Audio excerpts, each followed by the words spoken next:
Hey guys, Steven with the Nerdery again, and I'm here with Alex Moore. Hello. Now, if you don't know who she is, you probably haven't watched a lot of them because she's in Seraph Vampire.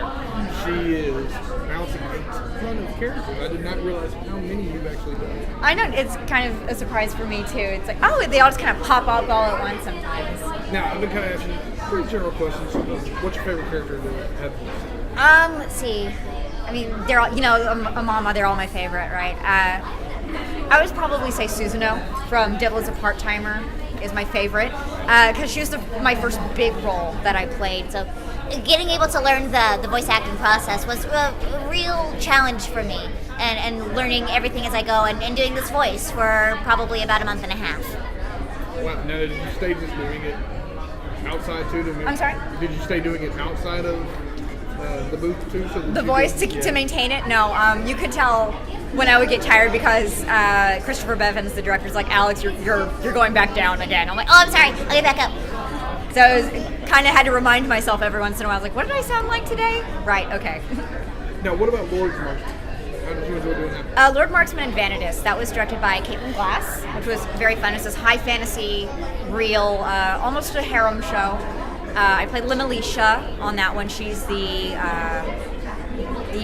War Maiden's lieutenant. She's kind of the right-hand lady here.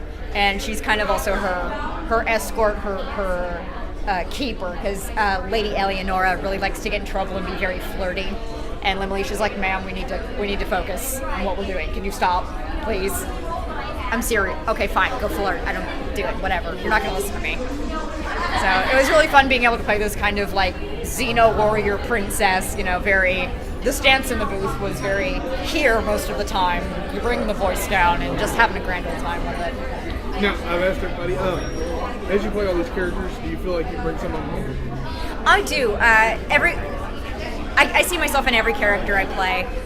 Susanoo, she's very calm and reserved. She's always thinks before she acts and tends to second guess her decisions a little bit. Lola from One Piece, the pirate captain who's a zombie warthog. She's just big and loud and larger than life, and she asks everyone to marry her. It's like, do you love me yet? That's fine. You will later, I promise. Limalicia is very calm, reserved, but she will kick your ass if she absolutely has to.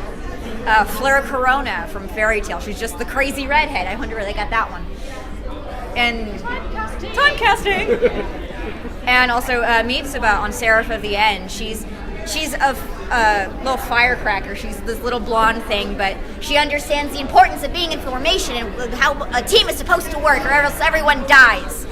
So she's kind of the glue that holds everything together. Now, I also want to bring up this, of course, meeting you last night. You also cosplay. I do.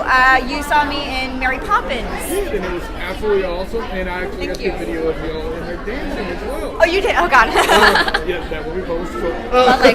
But it was really wonderful to watch. We actually made sure to catch it because y'all two dancing, it was absolutely very, very awesome. Oh, thank you. Thank you. Awesome. So, how was it being cosplaying as well? Well, I was cosplaying before I was a voice actor. I'm a stage actor at heart by nature. My parents are actors too, so my Halloween costumes are always awesome. And it just kind of became what you learn. I have 2 degrees in theater, so I was always in the costume shop building something for a show or another. So you just kind of like, you know what? I like this character a lot. I want to build this and show it off. So being a cosplayer just kind of happened. Yeah. Any advice to people that are trying to get into voice acting, or what they should do first before? Take acting lessons. Absolutely. People are like, oh, but it's voice acting. It's not stage acting. It's not film acting. It's like, no, but you need to take acting lessons. Acting's in the title, I would recommend getting involved with the community theater. Absolutely, because you learn a little bit of all the basics. If not acting, directing, set design, costume design, how to conduct oneself on stage. If you're not really into that and you kind of want to just focus on the voice side, if you have children or little brothers and sisters or just friends that enjoy this kind of thing, read out loud to each other. Bedtime is the best time to work voices because you tell those stories, you have to differentiate your characters. You have to be able to cold read, which is a huge asset and skill that voice actors have to have. Being able to make something interesting. It's the written word, but you have to bring it to life somehow, and that's what we do. That's absolutely what we do. And you're absolutely awesome. Thank you very much. Now we have one last question we ask everybody. Sure.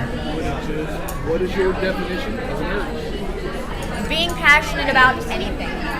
You can be a nerd for collecting stamps. You can be a nerd for sci-fi. You can be a history nerd.